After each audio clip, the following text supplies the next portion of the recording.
Police officer Andrew Stott started his Park Hill career as a Line Creek Lion. Andrew enjoyed school and loved playing baseball. Andrew's father was a police officer, and when Andrew was in first grade, his dad became the sergeant for North Patrol. Throughout his time at Plaza and Congress, Andrew continued playing club baseball. In high school, Andrew was involved in Young Life, a Christ-centered ministry that helps kids grow in their faith, and he mentored high school students in the Wildlife program. His senior year, Andrew returned to his roots and completed his A+ hours with his Line Creek kindergarten teacher, Melody Waters. Andrew also participated in speech and debate with Mr. Unsell, where he competed in Lincoln-Douglas debate, and he loved broadcast journalism with Mr. Ford.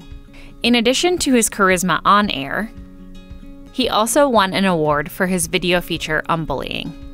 Andrew loved his broadcast journalism class so much that he had planned on pursuing it as a college degree. However, he couldn't avoid that law enforcement gene in his blood, and he graduated from UMKC with a degree in criminal justice. In June of 2021, Andrew spent 26 weeks training at the police academy. His favorite part was the driving course and handling simulated calls and chases. Turns out that would help him immensely. In June, Andrew was sworn in as an officer for Excelsior Springs, and after completing field trainings there, he was on his own starting in July. In his first few months of working for this department, Andrew responded to the call of a man who was drowning. Andrew quickly stepped in and started chest compressions. Due to his quick thinking and response, he was able to save this person's life. In September, Andrew married his now wife, Ashlyn. Because Andrew was new to the job in Excelsior Springs, the two planned to take a honeymoon later this year. So after the weekend nuptials, he was back on the streets. Just 1 week later, Andrew pulled over an individual who had a warrant for assaulting a law enforcement officer. When Andrew asked the individual to show their hands, the person pulled a gun and shot Andrew once in the shoulder and once in the left thumb. Fortunately, the injuries were not life-threatening, but they were life-altering. The bullet shattered an artery in Andrew's shoulder, and he developed a blood clot in his bicep. To date, Andrew has had 3 surgeries, with at least 1 more to go. The first surgery lasted 8 hours. His road to recovery continues. Andrew remains in physical therapy to regain strength in his right arm and has had to relearn fine motor skills in his left hand. Just 2 weeks ago, he was awarded the Law Enforcement Purple Heart for his bravery. Even after all that has happened, Andrew is ready to get back to serving and protecting the community of Excelsior Springs. He just recently returned to light duty, and he hopes to return to full duty by summer.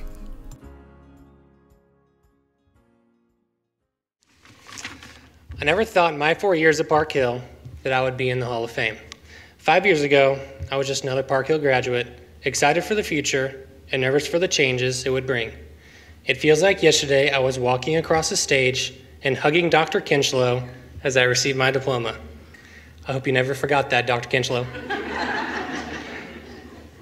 It is an honor to be standing here with my fellow Hall of Fame nominees, surrounded by so many of the educators and staff members that got me here. I could go on about the many inspirational words, life lessons, and the constructive criticisms I've received in my years, but there are a few that have stood out to me. Mrs. Melody Waters. Miss Waters was my kindergarten teacher, and yes, I still remember my kindergarten teacher.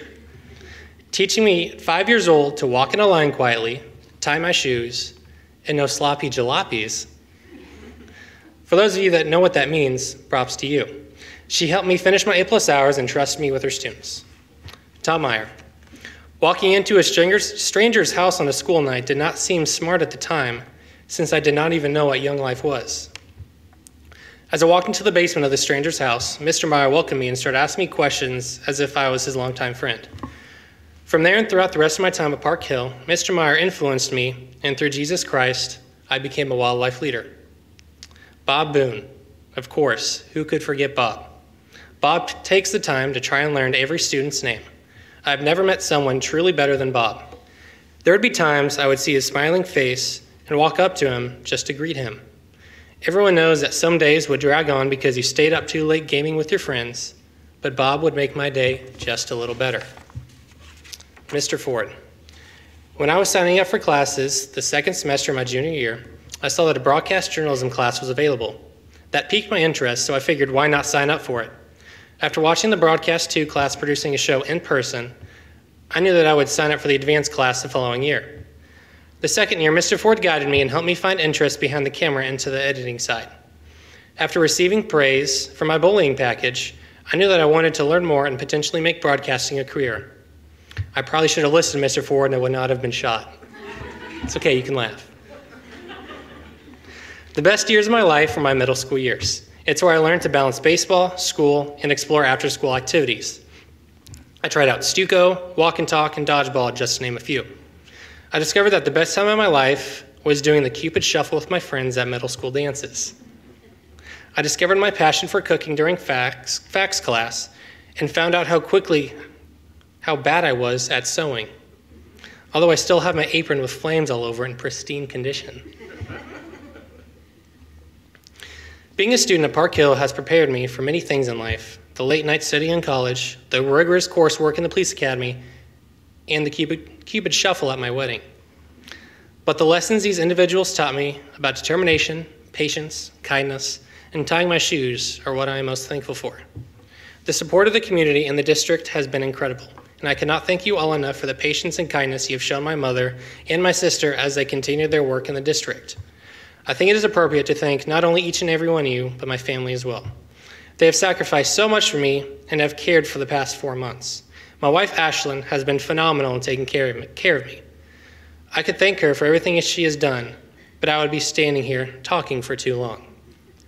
Looking back at my life from this moment to my freshman year in 2013, I would not change a thing. Each decision I made led me to where I am today, standing here in front of staff members and Hall of Famers of a great school district. To everyone standing here, thank you for making me a part of this night.